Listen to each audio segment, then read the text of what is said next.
नमस्कार साथियों, स्वागत है आप सभी लोगों का द हिस्टोरिका के इस ऑनलाइन लर्निंग प्लेटफॉर्म पे। अभी बचे हैं मात्र 21 दिन और इसी में करनी है आपको पूरी की पूरी तैयारी या फिर आपको करना है रिवीजन। इन सब चीजों के लिए आज की ये वीडियो परफेक्ट होने वाली है। मैं आपके सामने लेकर के आया हूं टोटल 21 ऐसे टॉपिक्स जो आपको पढ़ने चाहिए एमए हिस्ट्री की प्रिपरेशन करने के लिए, और उससे रिलेटेड किस तरीके के क्वेश्चन आ रहे हैं ये भी मैं लेकर के आया हूं। उससे पहले आप सभी लोग सबसे पहले चैनल को सब्सक्राइब कर लीजिए और बेल आइकन हिट कर लीजिए अगर आपने अभी तक नहीं किया है तो, क्योंकि ये चैनल आपके लिए बहुत ही महत्वपूर्ण साबित होने वाला है आपकी इस पूरी जर्नी में। चलिए शुरुआत करते हैं आज के इस क्लास को, आज के इस टॉपिक बताने वाले सेशन को।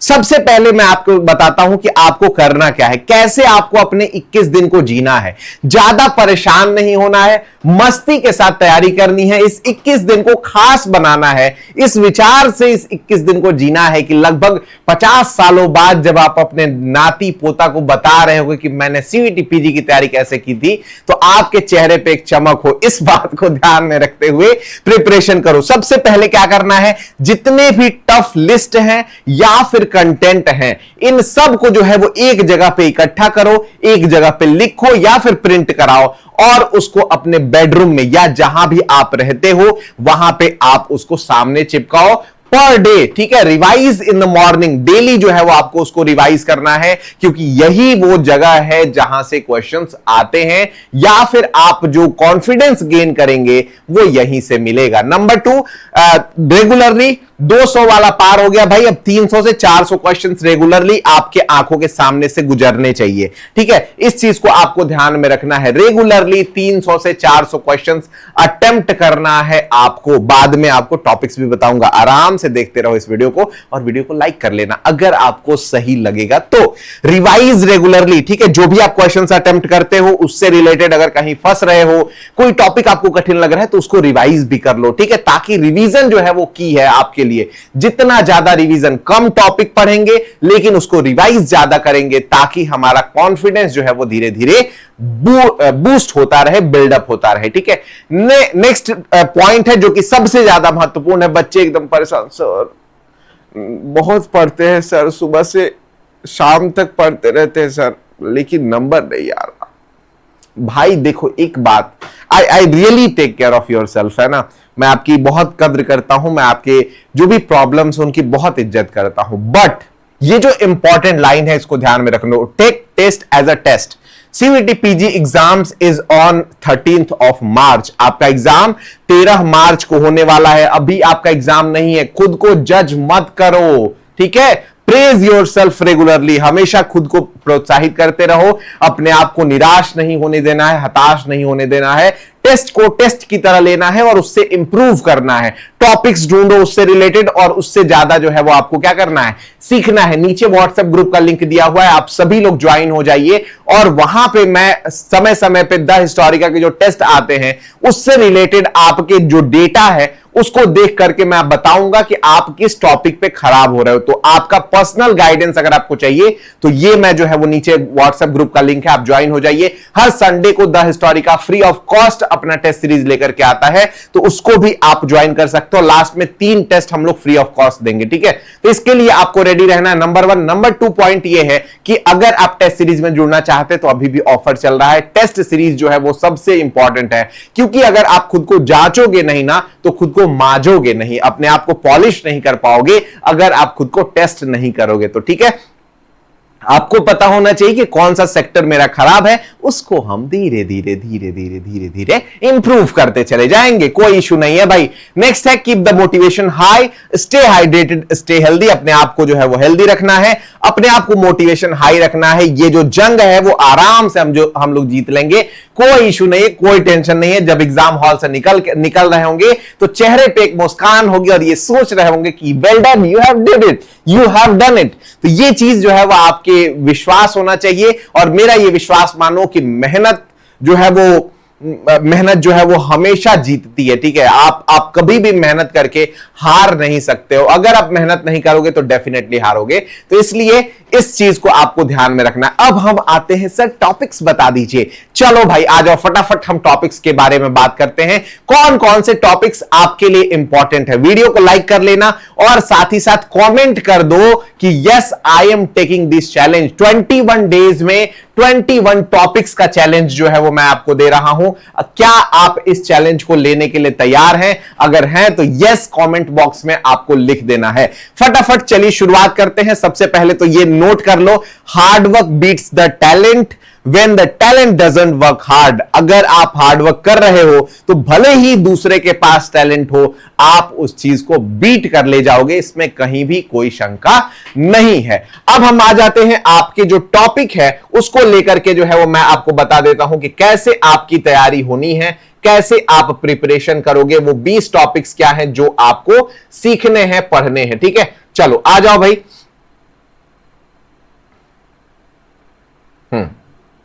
20 टॉपिक्स के बारे में थोड़ा सा हम लोग देख लेते हैं। क्या क्या ऐसे 20 टॉपिक्स हैं जो आप पढ़ेंगे, जो आप जानेंगे और यहां से नंबर आते हैं, क्योंकि अभी तक का जो रिकॉर्ड रहा है वो यही रहा है। ठीक है, सबसे पहला है हड़प्पन सिविलाइजेशन। इसमें किस तरीके के क्वेश्चन आए हैं? देखो मैं क्वेश्चन सॉल्व नहीं कराऊंगा, सॉल्व कराऊंगा तो बहुत टाइम हो जाएगा, कम से कम 1 घंटे का सेशन हो जाएगा।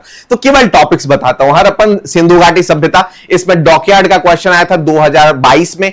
मेक द लिस्ट आया था कि ये जो आपके कौन सा साइट है वो किस स्टेट में आता है, ये क्वेश्चन आपसे पूछा गया था। आप चाहो तो कमेंट बॉक्स में आंसर भी कर सकते हो, लेकिन मत परेशान हो, केवल फोकस करो ऑन द टॉपिक। ठीक है, नेक्स्ट बात करते हैं। इस तरीके का क्वेश्चन था, हड़प्पा सभ्यता का बाहरी देशों से व्यापारिक संबंध था। मेसोपोटामिया से अनेक हड़प्पा मोहरें प्राप्त हुई हैं। ये जो है वो 2022 का क्वेश्चन है, क्वेश्चन नंबर 50। तो इस तरीके के क्वेश्चंस आते हैं, इन चीजों को ध्यान में रखते हुए हम पढ़ाई करेंगे।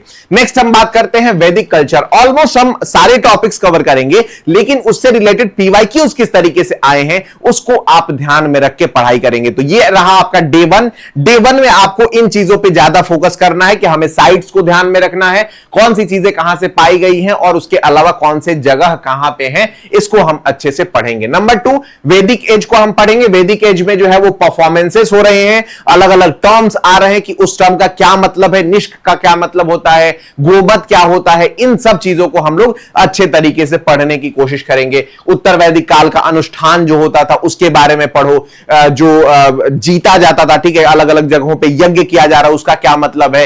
इंद्र शब्द जो है वो कितनी बार इस्तेमाल हुआ है, अथर्ववेद में कितने, उसका पढ़ने वाला जो है वो उसको क्या बोलते हैं, उसके अलावा कौन से स्टेटमेंट कहां पे पाए गए हैं, कहां पे जो है वो वेदों को टूटी हुई नौका से, कुछ इस तरीके के क्वेश्चंस भी आपको आते हैं। ऐसे आपको चीजें ध्यान में रखनी है। ठीक है, नेक्स्ट क्वेश्चन देखो, वैदिक से पूछा गया है कि पूर्व वैदिक काल में देवताओं का मुख्य उपासना का केंद्र क्या होता था, आर्य आध्यात्मिक उन्नति के लिए जो है वो यूज किया करते थे, इस तरीके के क्वेश्चन। उसके अलावा वैदिक ग्रंथ, लिटरेचर और इनका टाइम पीरियड से रिलेटेड भी क्वेश्चन आते हैं। तो इससे रिलेटेड ऐसे टॉपिक्स को हम लोग सेकेंड डे में हम लोग पढ़ने वाले हैं। थर्ड डे हमारा होगा mahajanapadas and rise of Magadh. ठीक है, मगध में आपको क्या पढ़ना है, इसमें किस शासक ने क्या किया, पॉलिटिकली एक क्रोनोलॉजी बनाओ और साथ ही साथ उस क्रोनोलॉजी को समझो। ठीक है, कि पहले तो ये देख लो, यहां पे उनकी राजधानियों से मिलाने के लिए दे सकता, बहुत इंपॉर्टेंट क्वेश्चन है। अगर आप ये राजधानी और कैपिटल यानी कि महाजनपद और राजधानी नहीं जानते हो, वो कहां कहां रहते हैं, किस जगह पे है, उनका क्रोनोलॉजी क्या है, थोड़ा सा आप इसको अच्छे से एक दिन पे जो है वो डे 3 पे आप इसको पढ़ने वाले हैं। ठीक है, उसके अलावा यहां पे जो हमने बात किया, बिंबिसार, बिंदुसार, अजातशत्रु, महापद्मनंद, इनकी क्रोनोलॉजी एक ना एक आ सकती है। हर्यक डायनेस्टी, नागवंश, ये नागदशक आदि का जो भी आता है पूरा, उस समय की पूरी क्रोनोलॉजी जो है वो आपको नंदवंश से लेकर के मौर्यन एज तक पूरी क्रोनोलॉजी आपको ध्यान में होनी चाहिए। ठीक है, नेक्स्ट आते हैं हम लोग, यहां पे बात कर लेते हैं। आपको हर्यक देख लो, वही हर्यक, शिशुनाग, नंदवंश, मौर्य और शुंगा, इन सब को क्रोनोलॉजी में सेट करने के लिए आया हुआ है। Very important. Day 4, modern administration and economy को हम लोग केवल पढ़ेंगे। ठीक है, इसमें से कैसे क्वेश्चन आए हैं, जैसे कंटक शोधन न्यायालय किससे संबंधित था, 2022 का ये क्वेश्चन है। हालांकि थोड़े सिंपल क्वेश्चन है, लेकिन इस तरीके से क्वेश्चंस आपसे पूछे जाएंगे। और मॉडर्न एडमिनिस्ट्रेशन बहुत इंपॉर्टेंट है। उसके अलावा जो वेश्या यानी कि जो स्पाइस होते थे, उनसे रिलेटेड क्वेश्चंस भी आए हैं, आप इसको भी देख करके जाएंगे डे 3 पे। ठीक है, 2022 का क्वेश्चन है मॉडर्न जो एलेबोरेटेड जो है वो क्या होता था, एडमिनिस्ट्रेटिव सिस्टम होता था। मॉडर्न अधिकारी को भूमि दान दिया जाता था। यहां भी जो टर्म्स आते हैं वो बहुत इंपॉर्टेंट है। समाहर्ता क्या होता है, संग्राहक क्या होता है, उसके अलावा भी जो भी नाम है उन सब को, संथारा और जो भी नाम है वहां पे सबको जो है वो आपको ध्यान में रखना, एक एक मंत्रियों का नाम और उनका काम भी आप नोट कर लेंगे। ठीक है, डे 5 पे हमारा आता है बुद्धिज्म एंड जैनिज्म। ठीक है, बुद्धिज्म एंड जैनिज्म से तमिल जैन ग्रंथ का क्वेश्चन एक आया हुआ है, कौन सा दर्शाता है। उसके अलावा यहां पे नालंदा में कौन सा बौद्ध भिक्षु गया था प्रचार के लिए, ये बहुत इंपॉर्टेंट क्वेश्चन है। प्रथम बौद्ध भिक्षुणी, सिंपल सा क्वेश्चन आया हुआ है। नेक्स्ट हम बात करते हैं, सीधा आ जाएंगे हम लोग गुप्ता अंपायर पे। छठे नंबर पॉइंट पे हम लोग गुप्ता अंपायर को पढ़ेंगे। इसमें से सिक्कों को आप लोगों को पढ़ना पड़ेगा, इंस्क्रिप्शंस को पढ़ना पड़ेगा। इन दोनों टॉपिक्स को अगर आप तैयार कर लेते हो तो आपका थोड़ा सा जो है वो माइंड फ्रेश हो जाएगा। ठीक है, देखो स्टेटमेंट यहां सही कथन दिए गए हैं। ठीक है, स्टेटमेंट दिया गया था चंद्रगुप्त, समुद्रगुप्त आदि को लेकर के। यहां पे इन सबके स्टेटमेंट्स आपसे पूछे जा सकते हैं। नेक्स्ट हम आएंगे विदेशी यात्रियों के जो विवरण हैं इनको हम पढ़ेंगे डे 7 पे। ठीक है, क्योंकि वेनसांग से रिलेटेड, इत्सिंग से रिलेटेड, उसके बाद फाहियान से रिलेटेड क्वेश्चंस आपसे पूछे जा सकते हैं। किसके समय में किसने यात्रा की, किसके समय में गया, उसका नाम क्या रखा गया था, इस तरीके के क्वेश्चन आपसे पूछे जा सकते हैं। देखो समय काल जो है पूछा है, William Finch, Ibn Battuta, Ralph Finch और फ्रैंकोइश बर्नियर, यानी कि मिडाइवल एज का भी हम यहां पे पढ़ेंगे। उसके अलावा मेगास्थनीज, प्लिनी, टॉलमी से संबंधित भी क्वेश्चन आए हैं तो इसको भी आप पढ़ करके जाएंगे। फिर डे 8 आता है। इन सबको नोट तो कर रहे हो ना भाई, खाली सुन रहे हो क्या? ओहो, नोट करो, फटाफट नोट करो। वीडियो को लाइक कर लो अगर पसंद आ रहा है तो, और साथ ही साथ कमेंट, मैंने क्या बताया, I am taking this challenge. Note कर लो, हर एक दिन इस तरीके से आपको पढ़ना है। एटलीस्ट 4 घंटे आपको इस टॉपिक पे देना है पर डे। उसके अलावा तुम क्वेश्चंस लगाओ, उसके अलावा तुम टेस्ट सीरीज दो, उसके अलावा तुम लेक्चर्स देखो, मुझे कोई मतलब नहीं है। 4 घंटे इन टॉपिक्स को आपको पर डे देना है, तभी कॉन्फिडेंस बिल्ड होगा। ठीक है, नेक्स्ट बात करते हैं अर्ली मिडाइवल साउथ इंडिया से। राष्ट्रकूटाज से क्वेश्चन आए हुए हैं। राष्ट्रकूटाज का जो टेंपल आर्किटेक्चर है इससे रिलेटेड क्वेश्चंस पूछे जाते हैं। कैलाशनाथ मंदिर का निर्माण किसने कराया था, उसके अलावा गंगा यमुना सतलज में जो है वो नहरों का निर्माण। हाँ, दिल्ली सल्तनत बहुत इंपॉर्टेंट है। दिल्ली सल्तनत का भी एडमिनिस्ट्रेशन आप पढ़ेंगे और उसके अलावा पॉलिटिकली भी थोड़ा सा एक बार पढ़ लेना। मिडाइवल एज से थोड़ा बहुत इजी है, लो हैंगिंग फ्रूट्स आते हैं, मतलब इजी क्वेश्चंस पूछे जाते हैं, तो इसलिए आप उसको रेडी रहोगे आपकी, आप वैसे क्वेश्चंस को भी क्या कर सको, आंसर कर सको, ताकि आसानी से जो है वो आपका मार्क्स अच्छा आ सके। ठीक है, नेक्स्ट बात करते हैं, ये गंगा सतलज के बारे में हो गया। नेक्स्ट हम बात करते हैं अलाउद्दीन खिलजी से। बाजार नीति की क्वेश्चन पूछा गया है। ठीक है, जलालुद्दीन खिलजी के विरोध करने वाला कौन सा इंसान था। उसके बाद मुगल सैन्य व्यवस्था और एक्सपेंशन, मिलिट्री एंड एक्सपेंशन को आप लोग पढ़ेंगे डे 10 पे। ठीक है, इसमें बाबर डिफीट जो है वो करता है स्मॉलर आर्मी और पानीपत पे। उसके बाद पहली बार जो है वो यहां पे गन पाउडर का यूज होता है, इस तरह से असर्शन रीजन से क्वेश्चन आए हुए हैं। उसके बाद गन पाउडर सिद्धांत जो है वो यहां से क्वेश्चन आया हुआ है। मुगल कल्चर हम लोग पढ़ेंगे 11वें दिन पे। ठीक है, 11वें दिन पे हम लोग ट्रांसलेशन प्रोजेक्ट और मुगल कल्चर पे हम क्वेश्चन पढ़ेंगे, क्योंकि अथर्ववेद में क्वेश्चन पूछा गया है। उसके अलावा फर्स्ट इंडिकेशन पूछा गया है, सिंहासन बत्तीसी का अनुवाद जो है वो कब कराया गया था। लीलावती का फारसी अनुवाद से क्वेश्चन आए हुए हैं। उसके अलावा विजयनगर अंपायर से अब्दुल रज्जाक समरकंदी को जो है विजयनगर शासक किस में भेजा था, ये आपको पढ़ना है विजयनगर को डे 12 पे। ठीक है, ये आप ध्यान में रखेंगे। भक्ति सूफी से रिलेटेड क्वेश्चंस आते हैं तो इसलिए इसको अच्छे से पढ़ना आप। चैतन्य महाप्रभु से रिलेटेड क्वेश्चन 2023 में पूछा गया है। ठीक है, ये गया जो है वो कब पहुंचे हैं कृष्णा कल्ट को। ठीक है, उसके अलावा ट्राइबल, अब आते हैं किसान और जनजातीय आंदोलन से रिलेटेड क्वेश्चन, जो कि मॉडर्न का है, संथाल, नील, दक्कन और कुल। इन सब को आपको क्रोनोलॉजी में जो बात पहले बताई कि मेक द लिस्ट, तो उस लिस्ट में पहली लिस्ट आपकी यही होगी कि जो हमारा जो विद्रोह हुए हैं उनको हम लोग क्या करें, एक जगह पे लिस्ट बना करके चीजों को पढ़ते रहें, याद करते रहें। उससे उसका लीडर कौन सा था हमने ग्रुप में डाल दिया है, आप लोग ले सकते हैं। ठीक है, या फिर ऐप पे भी हम अवेलेबल करा देंगे उसको। ठीक है, उसके अलावा रिवोल्ट ऑफ 1857, रिवोल्ट ऑफ 1857 से रिलेटेड हर बार क्वेश्चन पूछते हैं। जैसे कि आपसे पूछता है कि सेंटर इनका क्या था, 2022 में एक क्वेश्चन पूछा है।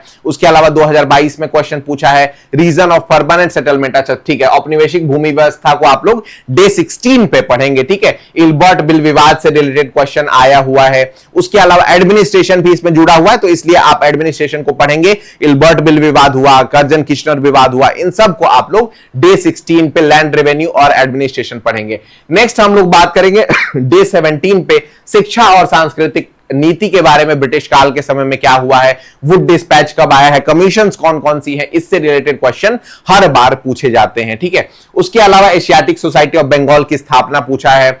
फिर नेशनल मूवमेंट आपको पढ़ना पड़ेगा, उदारवादी युग विशेष तौर से जो मॉडरेट फेज है उससे रिलेटेड क्वेश्चन आ रहा है, उदारवादियों की कार्यप्रणाली जो है वो पूछा है, पेटिशन एंड प्रेयर से रिलेटेड। उसके बाद हम पढ़ेंगे गांधीयन युग और संवैधानिक घटनाएं जो हो रही हैं, ठीक है। इसमें जो है वो निम्नलिखित घटनाओं को कालानुक्रम तरीके से सजाना है, लाहौर प्रस्ताव, जिन्ना वार्ता, शिमला सम्मेलन आदि के क्वेश्चंस यहां पूछे गए हैं।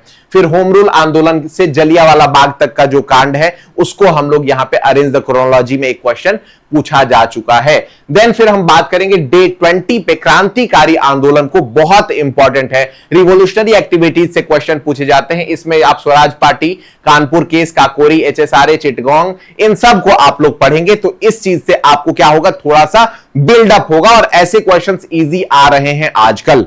नेक्स्ट हम बात करते हैं, सबसे लास्ट डे हम लोग पढ़ेंगे विश्व इतिहास और आर्थिक इतिहास हम लोग पढ़ेंगे, जिसमें हम बोस्टन टी पार्टी पढ़ेंगे और साथ ही साथ हम लोग यहां पे जीडीपी का हिस्सेदारी वगैरह के क्वेश्चंस पूछे गए हैं। तो कुछ क्वेश्चन ऐसे होते हैं जो आपको छोड़ने के लिए होते हैं, तो उसमें टेंशन नहीं लेना है। तो ऐसे कुल 21 पॉइंट मैंने आपको बता दिए जिसको आपको पढ़ करके जाना है और उससे रिलेटेड आपसे क्वेश्चंस पूछे जाएंगे। तो गेट रेडी और अपनी तैयारी को थोड़ा सा जोर दीजिए। साथ ही साथ अगर आप हमसे जुड़ना चाहते हैं तो वीडियो को लाइक कर लीजिए, कमेंट कर दीजिए कि आप इस चैलेंज को ले रहे हैं, और साथ ही साथ ये वीडियो कैसी लगी ये भी आप कमेंट कर सकते हैं। बाबू देखो, अगर आप हार जाते हो तो आपके लिए बहुत आसान हो जाएगा, लेकिन मुझे पता है कि आप बहादुर हैं और आप हार नहीं मानेंगे।